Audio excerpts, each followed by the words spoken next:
ನಮಸ್ತೆ ಎಲ್ಲರಿಗೂ. Lucky life ಟಿಪ್ಸ್ಗೆ ನಿಮಗೆಲ್ಲರಿಗೂ ಸ್ವಾಗತ. ಈ ದೀಪಾವಳಿ ಅಂತಂದ್ರೆ ಈ ಕತ್ತಲೆಯನ್ನು ದೂರ ಮಾಡಿ ಈ ಬೆಳಕಿನ ಮಾರ್ಗದಲ್ಲಿ ಸಾಗುವ ಹೊಸ ಪ್ರಾರಂಭದ ಸಂಕೇತ ಅಂತಲೇ ನಾವು ಅನ್ನಬಹುದು. ಈ ಕುಂಭರಾಶಿಯವರಿಗೆ ಜೀವನದಲ್ಲಿ ಒಂದು ಈ ದೊಡ್ಡ ಬದಲಾವಣೆ ಸರಪಳಿಯು ಕಾಣಿಸಿಕೊಳ್ತಾ ಇದೆ. ಈ ಮನಸ್ಸು, ಹೃದಯ, ಜೀವನದ ಧೋರಣೆ, ಸಂಬಂಧಗಳು, ಈ ಆರ್ಥಿಕ ಪರಿಸ್ಥಿತಿಗಳಲ್ಲಿ ಈ ಹೊಸ ಚೈತನ್ಯ ಅನ್ನೋದು ಕಾಣುತ್ತೆ. ಈ ಸಮಯವು ಕುಂಭರಾಶಿಯವರಿಗೆ ತುಂಬಾ ಶಾಂತ ಚಿಂತನೆ ಮತ್ತು ಈ ಒಳನೋಟ ನೀಡುವ ಕಾಲವಾಗುತ್ತೆ. ದೀಪಾವಳಿಯ ನಂತರ ಈ ಸೂರ್ಯನ ಚಲನೆ ಮತ್ತು ಈ ಗುರುಗ್ರಹದ ಸ್ಥಿತಿ ಕುಂಭರಾಶಿಯವರ ಜೀವನದ ಈ ಪ್ರಮುಖ ಈ ಮಾರ್ಗದರ್ಶನ ಅಂತಲೇ ಅನ್ನಬಹುದು. ಈ ವಿಡಿಯೋನ ಫಸ್ಟಿಂದ ಹಿಡಿದು ಕೊನೆ ತನಕ ಸ್ಕಿಪ್ ಮಾಡ್ದಲೇ ನೋಡಿದ್ರೆ ತುಂಬಾ ಉಪಯುಕ್ತವಾದ ಮಾಹಿತಿ ನಿಮಗೂ ಕೂಡ ಲಭಿಸುತ್ತೆ. ಈ ವಿಡಿಯೋ ಇಷ್ಟ ಆಗಿದ್ದಲ್ಲಿ ಪುಟ್ಟದೊಂದು ಲೈಕ್ ಕೊಡೋದನ್ನು ಮರಿಬೇಡಿ. ಕುಂಭರಾಶಿಯವರು ಯಾರೆಲ್ಲ ಇದ್ದೀರಾ ಅವರು ಹೆಚ್ಚಾಗಿ ಈ ವಿಡಿಯೋವನ್ನು ಶೇರ್ ಮಾಡಿ. ಕಮೆಂಟ್ ಬಾಕ್ಸ್ನಲ್ಲಿ ಓಂ ಶ್ರೀ ಶನೇಶ್ವರಾಯ ನಮಃ ಅಂತ ಕಮೆಂಟ್ ಬಾಕ್ಸ್ನಲ್ಲಿ ಹಾಕಿ, ಇಲ್ಲಾಂದರೆ ನಿಮ್ಮ ಮನೆ ದೇವರು, ನಿಮ್ಮ ಕುಲದೇವರ ಹೆಸರನ್ನು ಕಮೆಂಟ್ ಬಾಕ್ಸ್ನಲ್ಲಿ ಹಾಕಿ. ಈ ಕುಂಭರಾಶಿಯವರ ಜೀವನದ ಪ್ರಮುಖ ಮಾರ್ಗ ಅಂತ ಅಂದರೆ ಈ ಹಳೆಯ ದಿನಗಳ ದುಃಖಗಳು ಮತ್ತು ಏನೋ ಒಂದು ಸಮಯದಲ್ಲಿ ನಿಧಾನವಾಗಿ ಅಳಿದು ಹೋಗುತ್ತೆ. ಈ ಹೊಸ ಬೆಳಕು ಅನ್ನೋದು, ಹೊಸ ಅವಕಾಶಗಳು ಅನ್ನೋದು, ಈ ಆತ್ಮವಿಶ್ವಾಸದಿಂದ ಅವರು ಮುಂದುವರಿಬಹುದು. ಈ ರಾಶಿಯವರು ತುಂಬಾ ಜ್ಞಾಪಕ ಚಿಂತನೆಯುಳ್ಳವರು ಅಂತಲೇ ಹೇಳಬಹುದು. ಹೊಸ ವಿಷಯಗಳನ್ನು ಸ್ವೀಕರಿಸುವ ಮನೋಭಾವದವರು ಇವರು. ಈ ದೀಪಾವಳಿಯ ನಂತರ ಅವರ ಗುಣಗಳು ಇನ್ನಷ್ಟು ಬಲಗೊಳ್ಳುತ್ತೆ. ಗ್ರಹ ಚಲನೆಯ ಪ್ರಭಾವ ಮತ್ತು ಈ ಬೌದ್ಧಿಕ ಶಕ್ತಿ ಅನ್ನೋದು ಹೆಚ್ಚಾಗುತ್ತೆ. ಆಲೋಚನೆಗಳಲ್ಲಿ ಸ್ಪಷ್ಟತೆ ಅನ್ನೋದು ಕಂಡುಬರುತ್ತೆ. ತಮ್ಮ ಹಳೆಯ ತಪ್ಪುಗಳನ್ನು ಗುರುತಿಸಿ ಹೊಸ ಮಾರ್ಗದತ್ತ ಇವರು ಸಾಗುವ ಸಾಧ್ಯತೆ ಹೆಚ್ಚು. ತಮ್ಮೊಳಗಿನ ಆತ್ಮವಿಶ್ವಾಸ ಅನ್ನೋದು ಮರುಪಡೆಯುವ ಕಾಲ ಇವರು.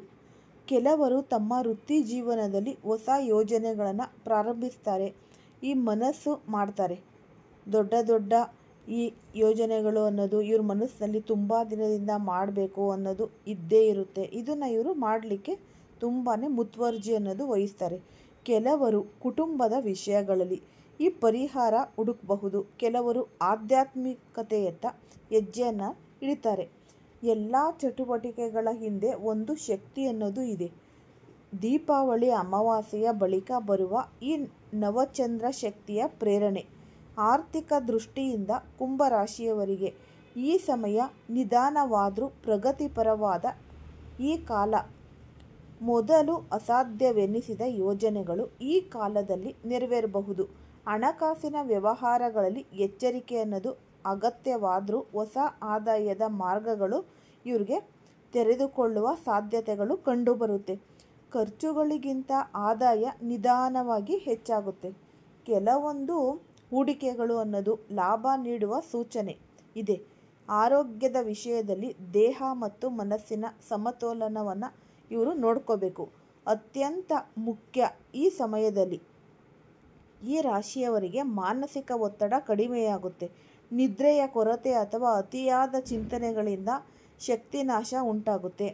ಈ ಧ್ಯಾನ, ಯೋಗ, ಸ್ವಲ್ಪ ಕಾಲ ಇವರು ಪ್ರಕೃತಿಯೊಡನೆ ಕಳೆದರೆ ಉತ್ತಮ ಕಾಲ. ಸಂಬಂಧಗಳ ವಿಷಯದಲ್ಲಿ ದೀಪಾವಳಿಯ ನಂತರ ಸಮಯ ಅಂದರೆ ಕುಂಭರಾಶಿಯವರಿಗೆ ಶಾಂತಿಯುತವಾದ ಹಾಗೂ ಪ್ರೀತಿ ತುಂಬಿದ ಹಾದಿಯನ್ನು ನೋಡಬಹುದು.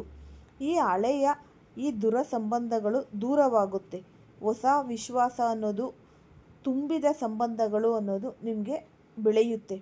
ಈ ಪತಿ ಪತ್ನಿಗಳ ನಡುವೆ ಅರ್ಥಪೂರ್ಣ ಭಾವನೆಗಳು ಅನ್ನೋದು ತುಂಬಾ ಹೆಚ್ಚಾಗುತ್ತೆ. ಈ ಪ್ರೀತಿಯ ಬಾಂಧವ್ಯಗಳು ಗಟ್ಟಿಯಾಗುತ್ತೆ. ಈ ಹೊಸ ಪ್ರೇಮ ಸಂಬಂಧಗಳ ಪ್ರಾರಂಭವೂ ಆಗಬಹುದು. ಕುಟುಂಬದ ವಿಚಾರದಲ್ಲಿ ಹಿರಿಯರ ಮಾತುಗಳನ್ನು ಕೇಳುವುದು ಮಹತ್ವದಾಯಕ. ಈ ಒಳಗಿನ ಬಿಕ್ಕಟ್ಟುಗಳು ಈ ಕಾಲದಲ್ಲಿ ಪರಿಹಾರ ಕಾಣುವ ಸಾಧ್ಯತೆ ಕೂಡ ಇದೆ. ಈ ಮನೆಗೆ ಹೊಸ ಚೈತನ್ಯ ಅನ್ನೋದು ಬರುತ್ತೆ. ಸಂತೋಷದ ವಾತಾವರಣ ನಿಮ್ಮ ಮನೆಯಲ್ಲಿ ಸದಾ ಇರುತ್ತೆ. ಮಕ್ಕಳ ಶಿಕ್ಷಣ ಮತ್ತು ಈ ಬೆಳವಣಿಗೆಗೆ ಹೊಸ ಹೊಸ ಅವಕಾಶಗಳು ಕೂಡಿ ಬರುತ್ತೆ. ವೃತ್ತಿ ಜೀವನದ ವಿಷಯದಲ್ಲಿ ಕುಂಭರಾಶಿಯವರು ಹೊಸ ಗುರಿಗಳನ್ನು ನೀವು ನಿಗದಿಪಡಿಸಬಹುದು.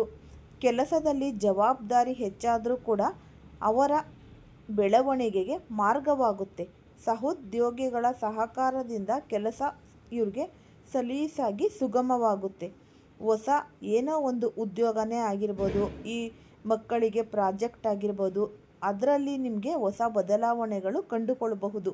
ಅದರಲ್ಲಿ ನೀವು ಆಸಕ್ತಿ ಅನ್ನೋದು ಮೂಡಿ ಬಂದಾಗ ಯಶಸ್ಸು ಅನ್ನೋದು ತಂದುಕೊಡುತ್ತೆ.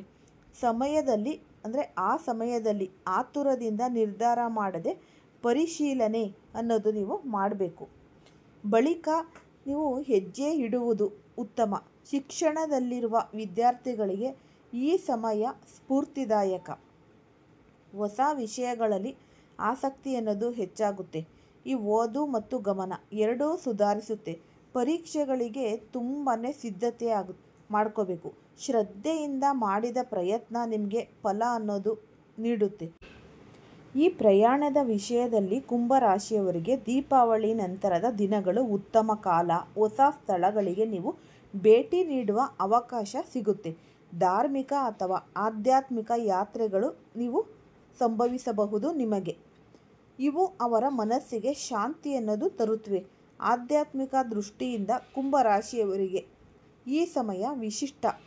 ಮನಸ್ಸಿನ ಒಳಗಿನ ಪ್ರಶ್ನೆಗಳಿಗೆ ಉತ್ತರ ಅನ್ನೋದು ಸಿಗ್ತಾ ಹೋಗುತ್ತೆ. ಧ್ಯಾನ ಮತ್ತು ಪ್ರಾರ್ಥನೆಯ ಮೂಲಕ ಆತ್ಮಶಕ್ತಿ ಅನ್ನೋದು ಹೆಚ್ಚಾಗುತ್ತೆ. ಹೊಸ ವಿಶ್ವಾಸ, ಈ ಶಾಂತಿಯ ಅನುಭವ ಅನ್ನೋದು ಸಿಗುತ್ತೆ. ಮತ್ತು ಈ ದೀಪಾವಳಿ ಅಮಾವಾಸ್ಯೆಯ ನಂತರದ ಸಮಯವು ಕುಂಭರಾಶಿಯವರಿಗೆ ಹೊಸ ದಿಕ್ಕಿನ ಆರಂಭವಾಗುತ್ತೆ. ಹಳೆಯ ಭಯಗಳನ್ನು ಬಿಟ್ಟು ಹೊಸ ಧೈರ್ಯದಿಂದ ಮುಂದೆ ಸಾಗ್ತಾರೆ. ಜೀವನದ ಎಲ್ಲ ಕ್ಷೇತ್ರಗಳಲ್ಲಿ ನಿಧಾನವಾದರೂ ಕೂಡ ದೃಢವಾದ ಬೆಳವಣಿಗೆ ಅನ್ನೋದು ಕಾಣಬಹುದು. ಅಮಾವಾಸ್ಯೆಯ ನಂತರ ಕುಂಭರಾಶಿಯವರು ತಮ್ಮ ಜೀವನದ ಹೊಸ ಅಧ್ಯಾಯವನ್ನು ಪ್ರಾರಂಭಿಸುತ್ತಾರೆ. ಈ ಅಧ್ಯಾಯವು ಕೇವಲ ಬಾಹ್ಯ ಬದಲಾವಣೆಗಳಷ್ಟೇ ಒಳಗೊಂಡಿಲ್ಲ. ಒಳಗಿನ ಮನೋಭಾವಗಳ ಬದಲಾವಣೆಯ ಸಂಕೇತವೂ ಕೂಡ ಆಗಿದೆ. ಮನಸ್ಸಿನಲ್ಲಿ ಉಂಟಾಗುವ ಈ ಭಾವನೆಗಳ ಸಮತೋಲನ ಮತ್ತು ಒಳನೋಟ ಬೆಳಕು ಇವರ ಮುಂದಿನ ಹೆಜ್ಜೆಗಳಿಗೆ ದೊಡ್ಡ ಮಾರ್ಗದರ್ಶನ ಅನ್ನೋದು ನೀಡುತ್ತೆ. ಈ ಸಮಯದಲ್ಲಿ ತಮ್ಮ ಒಳಗಿನ ನಿಜವಾದ ಶಕ್ತಿ ಅರಿಯುವ ಅವಕಾಶವನ್ನು ಪಡೆಯುತ್ತಾರೆ. ಈ ಸಮಯವು ಗುರು ಮತ್ತು ಶನಿ ಗ್ರಹಗಳ ಸಂಯೋಜನೆಯಿಂದ ವಿಶೇಷವಾಗಿದೆ. ಈ ಎರಡೂ ಗ್ರಹಗಳ ಪ್ರಭಾವದಿಂದ ಕುಂಭರಾಶಿಯವರ ಜೀವನದಲ್ಲಿ ಈ ನೈತಿಕ ಬಲ ಅನ್ನೋದು, ಜ್ಞಾನಪರ ಚಿಂತನೆ ಅನ್ನೋದು, ಶ್ರಮದ ಕಾಲದ ಅನುಭವಗಳು ಅನ್ನೋದು ಕಾಣುತ್ತವೆ. ಇವರು ಮಾಡುವ ಪ್ರತಿಯೊಂದು ಕೆಲಸದಲ್ಲಿ ಶ್ರದ್ಧೆ ಮತ್ತು ಪ್ರಾಮಾಣಿಕತೆ ಅನ್ನೋದು ಎದ್ದು ಕಾಣುತ್ತೆ. ಇವರಲ್ಲಿ ಶಾಶ್ವತವಾಗಿ ಇರುತ್ತೆ. ಇವರಿಗಿಂತ ವಿಭಿನ್ನ ರೀತಿಯಲ್ಲಿ ಆಲೋಚಿಸುವ ಗುಣವು ಅವರಿಗೆ ಹೊಸ ಮಾರ್ಗಗಳನ್ನು ತೆರೆದಿಡುತ್ತೆ. ಈ ರಾಶಿಯವರಲ್ಲಿ ಕೆಲವು ಮಂದಿ ಈ ಸಮಯದಲ್ಲಿ ತಮ್ಮ ವೃತ್ತಿ ಜೀವನದ ದಿಕ್ಕು ಬದಲಾಯಿಸಲು ಪ್ರಯತ್ನಿಸಬಹುದು. ಹಳೆಯ ಕೆಲಸದಿಂದ ಬೇಸರಗೊಂಡಿದ್ರೆ ಹೊಸ ಕೆಲಸ ಹುಡುಕುವ ಮನೋಭಾವ ಉಂಟಾಗುತ್ತೆ. ಈ ಬದಲಾವಣೆ ಆತುರದಿಂದ ಮಾಡಿದರೆ ತೊಂದರೆ ಅನ್ನೋದು ಉಂಟಾಗುತ್ತೆ.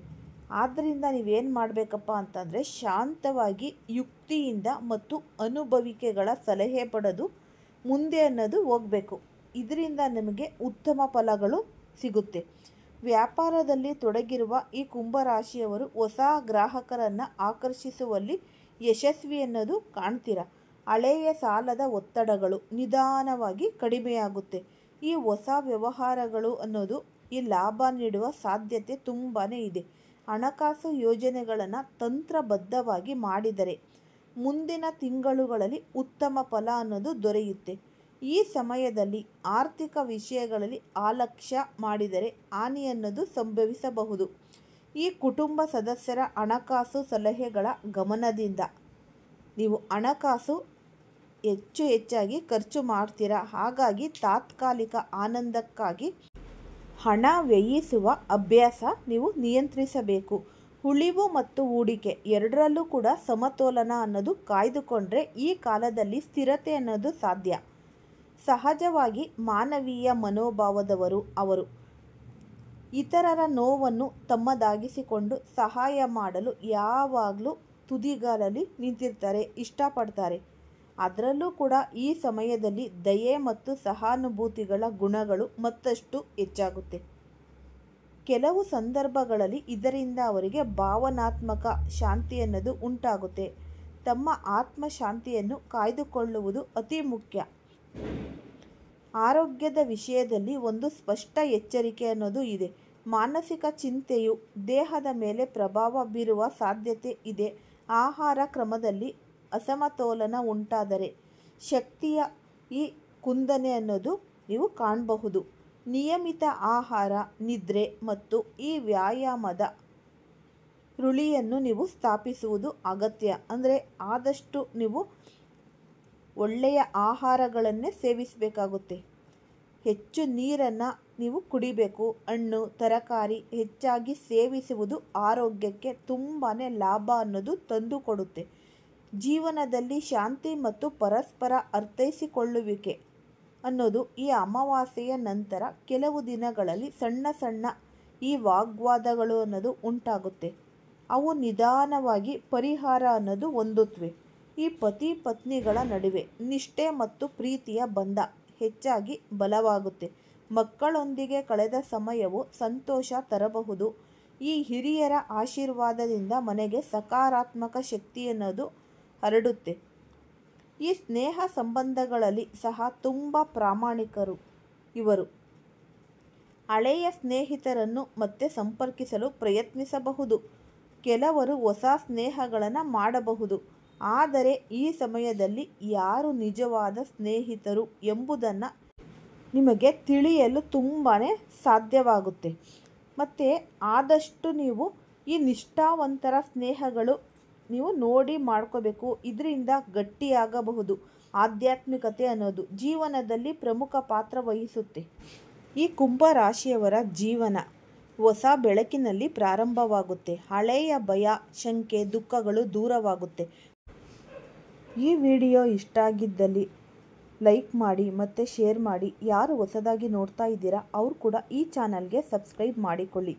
ಎಲ್ಲರಿಗೂ ಸಹ ಧನ್ಯವಾದಗಳು.